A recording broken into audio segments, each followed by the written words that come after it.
अब आइए रुक करते हैं सबसे बड़ी और सबसे अहम खबरों से। हम आपको बता दें, सबसे पहले लेकर चलते हैं पश्चिम उत्तर प्रदेश के जनपद मुजफ्फरनगर की तहसील जानसठ, जहां पर पेशकार और अधिवक्ताओं का मामला, तीखी झड़प का मामला इतना तूल पकड़ गया है कि दोनों ओर से धरना प्रदर्शन तथा आर पार की लड़ाई लड़ने का मूड बना लिया गया है। और आग में घी का काम तो उस वक्त हो गया है जबकि उप जिलाधिकारी ने राज्य कर्मचारियों को आश्वस्त किया था कि नामजद सचिव और अधिवक्ताओं की गिरफ्तारी होगी। उसके बाद धरना समाप्त किया था क्योंकि तहसील के कर्मचारियों ने भी धरना दे दिया था। इससे पूर्व हम आपको बता दें कि जैसे ही ये मामला गरमाया था तो और मुकदमा दर्ज करा दिया गया था एक अधिवक्ता तथा बार संघ जानसठ के सचिव प्रमोद शर्मा के खिलाफ। तो अधिवक्ताओं में रोष छा गया था और एक बैठक का आयोजन किया गया था। बैठक के बाद अनिश्चितकालीन हड़ताल भेज दी गई थी, लेकिन उससे अगले दिन ही यहाँ पर जो तहसील कर्मचारी हैं, लेखपाल संघ हो, राजस्व निरीक्षक संघ हो, संग्रह अमीन संघ हो, उन्होंने भी धरना प्रदर्शन शुरू कर दिया था, तालेबंदी कर दी थी तहसील के अंदर। लेकिन उन्होंने अगले दिन उनके बीच उप जिलाधिकारी जानसठ पहुंचे और उप जिलाधिकारी जानसठ ने आश्वस्त किया था इन कर्मचारियों को कि नामजद अधिवक्ताओं की गिरफ्तारी कराई जाएगी। इसके बाद अधिवक्ता समाज में पूरा उबाल आ गया और उसके बाद आज बार संघ जानसठ के अंदर एक प्रेस कॉन्फ्रेंस का आयोजन किया गया। प्रेस वार्ता में मौजूदा अध्यक्ष प्रद्युमन भेटवाल, सचिव प्रमोद शर्मा, पूर्व अध्यक्ष प्रदीप गर्ग और पूर्व सचिव ज्ञानचंद सैनी, जावेद हुमायूं एडवोकेट के अलावा कई अधिवक्ता शामिल हुए। और इस दौरान पत्रकार से वार्ता करते हुए अधिवक्ताओं ने साफ कर दिया है कि यदि नामजद अधिवक्ता तथा बार संघ के सचिव प्रमोद शर्मा की गिरफ्तारी होती है तो पूरे बार सार्वजनिक रूप से गिरफ्तारी देगी। यानी कि यह मामला यहाँ तक पहुँच गया है कि यदि नामजद किसी भी अधिवक्ता की गिरफ्तारी होती है तो जानसठ बार संघ का प्रत्येक अधिवक्ता अपनी गिरफ्तारी देगा। ये निर्णय लिया गया है और उन्होंने साफ कर दिया है कि इस मामले को तोल दिया गया है, जबकि ऐसा कोई मामला नहीं था। अधिवक्ताओं की ओर से कोई भी मुकदमा दर्ज नहीं किया गया है, जबकि अधिवक्ताओं ने भी अपनी रिपोर्ट थाने को दी थी, सीओ जानसठ से मुलाकात की थी। उनको सिर्फ आश्वासन मिला है, लेकिन पेशकार के खिलाफ या और दूसरे जो लोग थे इसके अंदर साजिश के तहत उनके खिलाफ मुकदमा दर्ज नहीं हुआ है। जबकि पेशकार की ओर से बार संघ के सचिव तथा एक अधिवक्ता के खिलाफ मुकदमा दर्ज किया गया है, वो भी मुकदमा संगीन धाराओं में दर्ज हुआ है। अब मामला तूल पकड़ गया है। Pen down, shutter down strike की घोषणा कर दी है जानसठ बार संघ ने। तो मैं कहना चाहूँगा उन वादकारियों को जो अब जानसठ की ओर अपना अधिवक्ताओं से काम कराने के लिए आने वाले हैं, वो कृपया ध्यान दें कि अब पेन डाउन और शटर डाउन हड़ताल की घोषणा कर दी गई है। आइए सुनवाते हैं पहले मौजूदा अध्यक्ष प्रद्युमन भेटवाल ने प्रेस वार्ता में क्या कहा। और 11 आदमियों की जो है एक संघर्ष समिति बनाई गई है। कल जो है संघर्ष समिति के आह्वान पर पेन डाउन स्ट्राइक रहेगी, शटर डाउन स्ट्राइक रहेगी।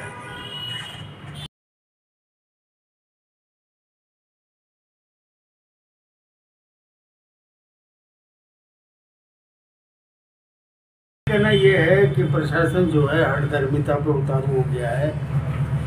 एसडीएम साहब को चाहिए था वो कि इस मामले को रफा दफा करने के लिए प्रयास करते, बैठ के इसमें समझौता कराते।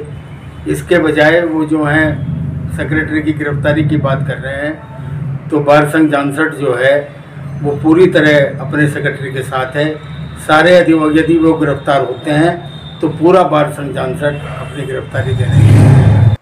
आइए लेकर चलते हैं दूसरी बड़ी खबर। अब आपको बता दें, कार्तिक पूर्णिमा गंगा दशहरा का मेला कुछ ही दिनों में लगने वाला है, जिसकी तैयारी को लेकर पुलिस प्रशासन पूरी तरह से मुस्तैद नज़र आ रहा है। और आज मेरठ से एडीजी जोन राजीव सब्बरवाल भी पहुंचे। वरिष्ठ पुलिस अधीक्षक विनीत जायसवाल, सीओ जानसठ शकील अहमद तथा सीओ भोपा और आसपास की सभी पुलिस बल, एसडीएम यहाँ पर मौजूद थे।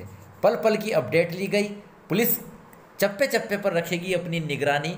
इस बाबत एडीजी राजीव सब्बरवाल ने साफ हिदायत दे दी गई है। उन्होंने कहा कि ड्रोन कैमरे से भी निगरानी होगी, सीसीटीवी कैमरे से भी निगरानी होगी। इसके अलावा बैरिकेडिंग की व्यवस्था रहेगी। आने जाने वाले श्रद्धालुओं को कोई दिक्कत न हो, इस बाबत कड़े प्रबंध किए गए हैं।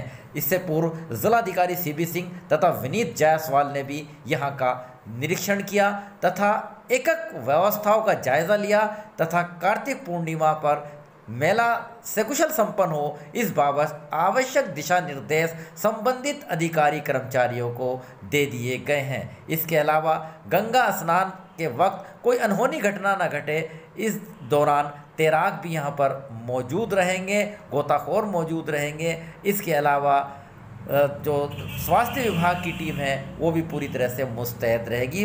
कड़े प्रबंध किए गए हैं और मेले को शांतिपूर्ण संपन्न कराया जाएगा, ऐसा जिला एवं पुलिस प्रशासन ने दावा किया है।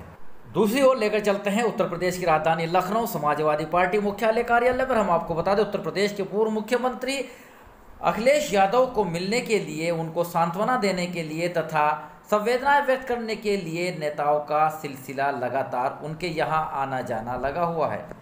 राष्ट्रीय हो या राज्य स्तरीय हो या फिर विभिन्न जनपदों के समाजवादी पार्टी के कार्यकर्ता और नेतागण हो, लगातार संवेदनाएं व्यक्त करने के लिए पहुंच रहे हैं। पूर्व मंत्री ईसा रजा और इसके अलावा दुआए जहरा वेलफेयर सोसाइटी के चेयरमैन शाह आलम जैदी अखिलेश यादव के यहाँ पर पहुँचे और उन्होंने उत्तर प्रदेश के पूर्व मुख्यमंत्री तथा पूर्व रक्षा मंत्री मुलायम सिंह यादव के निधन पर गहरा दुख जताया तथा अपनी ताज़ियत पेश की।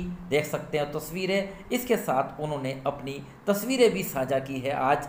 इसके अलावा हम आपको बता दें, प्रख्यात हकीम व डॉक्टर शकील भी यहाँ पर आज पहुँचे थे, लखनऊ उत्तर प्रदेश की राजधानी।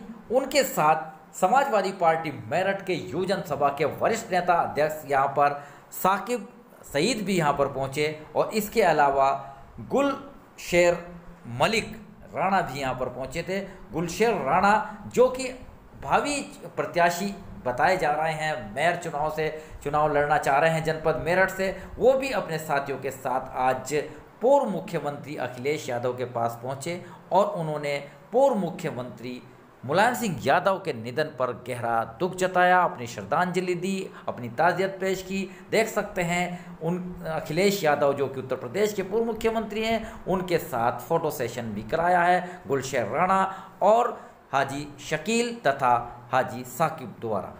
दूसरी बड़ी खबर, डेंगू को लेकर पूरे देश के अंदर भय का माहौल बना हुआ है और इसके लिए गलतफहमी भी बड़ी जिम्मेदार है। हम आपको बता दें, सभी बुखार डेंगू नहीं है, इस बाबत लगातार प्रचार प्रसार भी किए जा रहे हैं। लेकर चलते हैं जनपद मुजफ्फरनगर। जनपद मुजफ्फरनगर में भी आज सीएमओ डॉक्टर MS फौजदार ने मीडिया से वार्ता करते हुए बताया कि किसी भी रूप में पैनिक न बनाया जाए डेंगू को। डेंगू के मात्र 48 मामले जनपद मुजफ्फरनगर में आए थे और वो ठीक भी हो गए हैं। 2 मामले उन्होंने जनपद मुजफ्फरनगर के जिला चिकित्सालय में बताए हैं। इसके अलावा उन्होंने उस बात का भी खंडन किया है कि डेंगू से कितनी ही मौत बुढ़ाना क्षेत्र में हुई है। क्या कहा है सीएमओ डॉक्टर MS फौजदार ने और किस तरह से बचाव करें डेंगू से तथा वायरल बुखार से या दूसरे बुखार से, आइए सुनवाते हैं डॉक्टर्स की ज़बानी। सुने।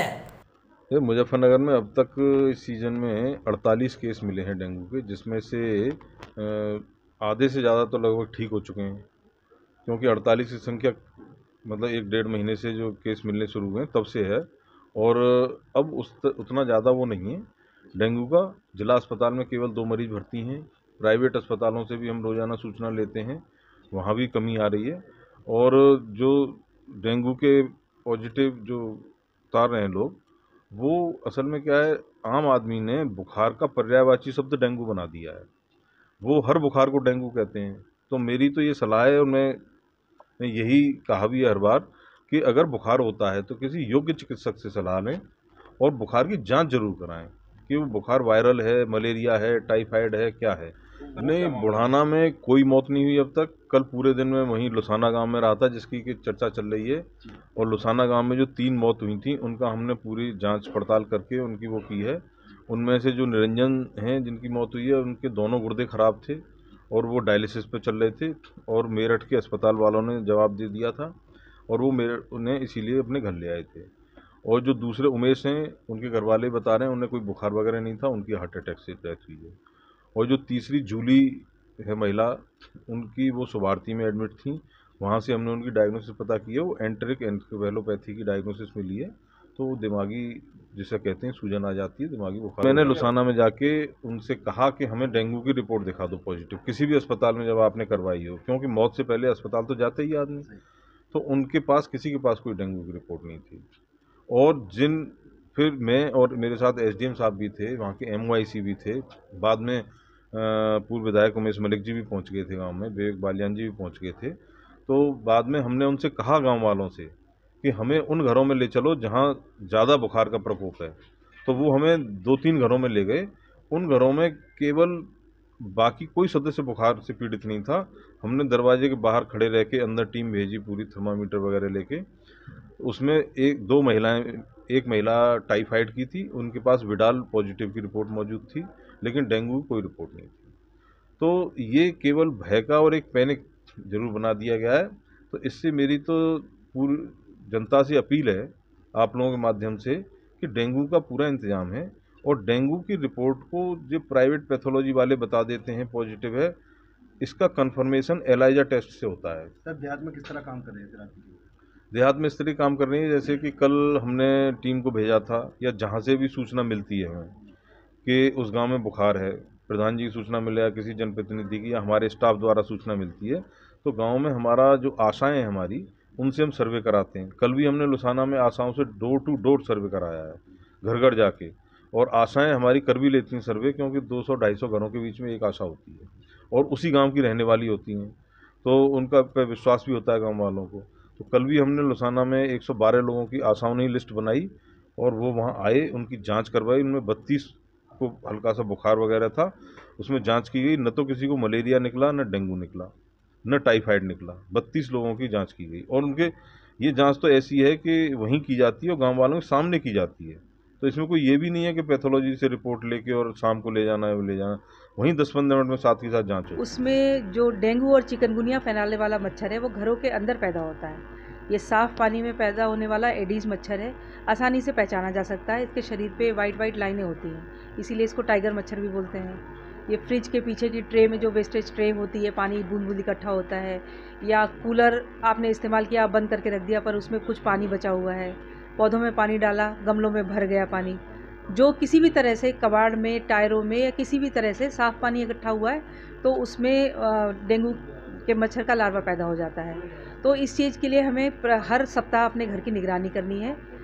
अगर ऐसा कोई कंटेनर दिखाई देता है तो उसका पानी सूखे में डालकर उसे खाली करना है, धूप में सुखा के पुनः इस्तेमाल करना है उस बर्तन को, क्योंकि डेंगू का जो मच्छर है वो दिन में ही काटता है।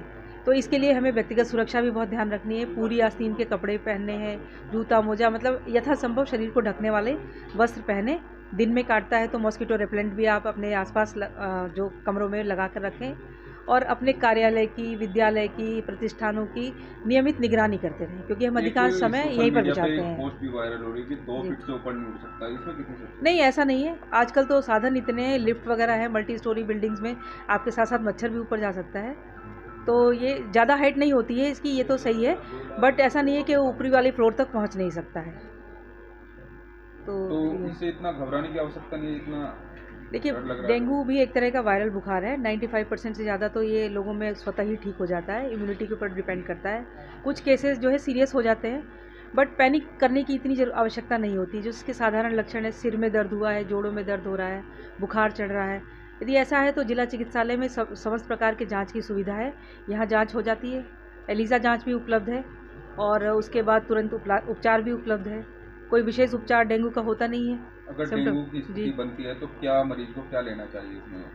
एक तो तरल पदार्थों का सेवन ज़्यादा करें, आराम करें, तरल पदार्थों का सेवन करें, और बुखार उतारने के लिए सिर्फ पैरासीटामोल, उसके अलावा कोई भी दवा बिना डॉक्टर की सलाह के नहीं लेनी है। प्लेटलेट की आवश्यकता भी सभी को नहीं पड़ती है, और प्लेटलेट भी पर्याप्त मात्रा में जिला चिकित्सालय के ब्लड बैंक पे उपलब्ध है। समस्त प्रकार के उपचार की सुविधाएं उपलब्ध हैं यहाँ पर। जाँच एवं उपचार निःशुल्क है टोटल।